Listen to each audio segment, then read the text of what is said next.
I have a studio audience and they're raring to go, and I've got my pipe because we're going to speak about schoolish kind of things. This is a pile of some of the textbooks. We're starting to collect textbooks here. Feel free to send yours in. We're starting to do research on all of them and find the stories that are printed in our textbooks and then compare them to what the truth is. And it is shocking. I have seen a lot of things in my life. I mean, I'm an alcoholic. Trust me, I have stories. But the one thing that has shocked me more than anything else is reading history. Reading history.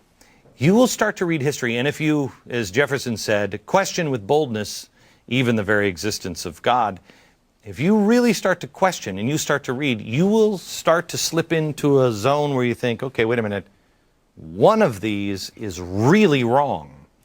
You've been taught one lie, I think, your whole life. As I started my search for answers, through book after book after book, it became apparent that the history we're being taught isn't always right, or most times it just isn't the complete history, and so it makes it entirely inaccurate. Sometimes it's because of, somebody who is lazy or a lazy media that didn't care to find the real answers. Sometimes it's because people do see things through a different prism. That's why you can have two people that witness a car accident, but they'll say something else, something different, each of them. That is natural. But the problems that we have with our history many times is malicious, progressive intent. Progressives have been changing history for about 100 years.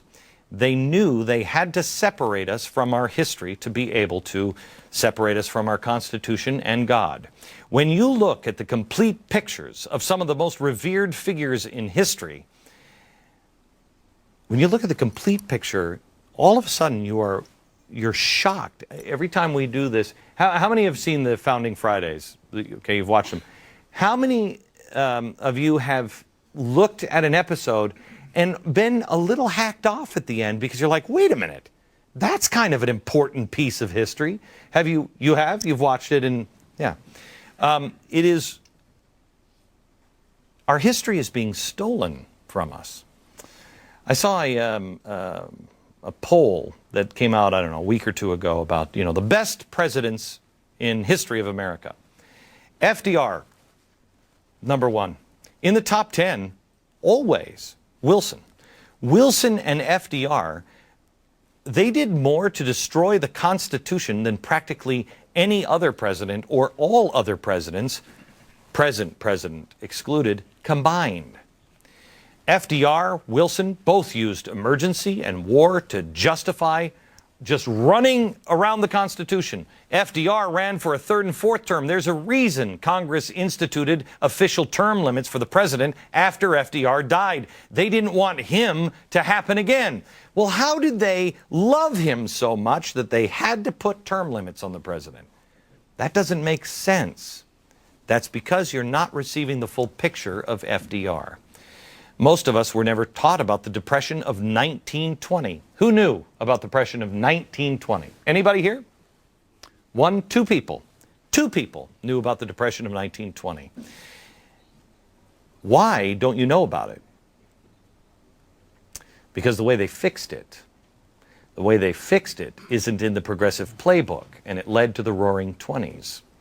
How about the Near Depression of 1946? Has anybody heard about the Near Depression of 1946? We were about to, yep. Did you learn? You learned it from this program. Yeah. Okay. Why don't you know about that? Because they cut spending and they lowered taxes. We were never taught about 20 or 1946. We were never taught about Woodrow Wilson. Woodrow Wilson was a racist of the first order. This guy was a spooky, spooky dude. He subverted the Constitution. He locked people up. He invented propaganda. I mean, state-sponsored propaganda. He was the man that Goebbels learned it from. FDR, what do we know about him? Maybe you know that he tried to stack the courts, but you don't really know why or anything else.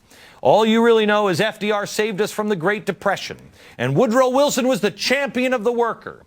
That's because history has been changed. That's why my eyebrows raised when I heard Michelle Obama say that we needed to change our history. What does this mean, America? As a country. And Barack knows that we are going to have to make sacrifices. We are going to have to change our conversation. We're going to have to change our traditions, our history. We're going to have to move into a different place as a nation to provide the kind of future that we all want desperately for our children. Why would we have to change our history? Why would we have to change our traditions? I like our traditions. Change our history? Well, as you will see tonight, it's being done. I wonder if changing our history is what we're seeing with the late Senator Robert Byrd. Here's a guy who was in the KKK. He was recruiting people to join. 150 people he convinced to join the KKK. Now people like Bill Clinton and Barack Obama coming out of the woodwork to defend this guy because he was, quote, just trying to get elected. Wait a minute. It's okay to stand with people who are lynching, convince people to go burn a cross in some dude's yard because of the color of their skin because you're just trying to get elected? And yet conservatives are now being considered racist because they support Arizona's immigration policy. This guy gets a pass for the KKK because he's trying to get elected. Byrd also filibustered against the Civil Rights Act when he was 47 years old. This isn't a youthful indiscretion. Somehow getting a pass, but conservatives can't even say something nice about Strom Thurmond or they get disciplined, just like Trent Lott did. He got thrown out. Look how the New York Times portrayed Thurmond and Byrd. Strom Thurmond, here it is, the headline, New York Times. Strom Thurmond, foe of integration, dies at 100. Same paper, New York Times, on the death of KKK member and filibuster of the civil rights movement, Robert Byrd. Robert C. Byrd, a pillar of the Senate, dies at 92. It's interesting to me that both obituaries were written by the same person, Adam Clymer. How could he see those two people so differently? You see, you have to go beyond what the news tells you. You have to go beyond what the politicians tell you. You have to go beyond what I tell you. You have to come to your own conclusions about our history with facts. Read original sources whenever you can. I'm convinced when you see the original words of people like Margaret Sanger or George Washington, when you see the facts, the evidence is overwhelming. But either way, you've got to look at history because you're not getting the complete truth. Tonight we try to restore history of people who you think, these books will tell you they're heroes and they may be villains. Some people who are villains may actually turn out to be heroes. With us tonight, Larry Schweikart. He is the author of the new book, 7 Events That Made America, America, a great book.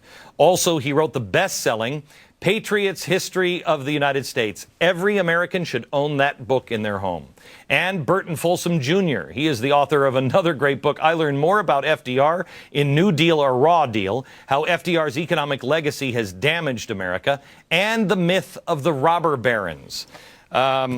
Gentlemen, I want to show you, first of all, because will you both agree, you're historians, will you both agree that it was the progressives that did this for a reason? They've changed our history. Yes. Yes, sir, deliberately. Okay, why? Well, it's what progressives do. They reshape the past in order to make policies for the present. That's the definition of historicism. That's this thing that's brought over from Germany by the progressives. Let's change history so that we can justify what we want to do in the present. Okay. This is Understanding by Design, a small learning community, high schools, New York City. This is a drafting template for curriculum unit plan. Okay. This is the curriculum for New York State schools on progressives. Listen to this. American history, subject area, America history, the progressive era. Unit summary, Progressivism was a reform movement that sought to correct the evils of big business practices, industrialization, and unsanitary conditions brought about by urbanization. Students will be able to see that the progressive leaders have come from different fields to reform the problems caused by industrialization. Students will also understand that progressive presidents have tried to bring about reforms to improve American society. Students will analyze the extent to which progressivism has impacted the future of the United States. Nowhere here does it talk about the progressives like Walter Lippmann,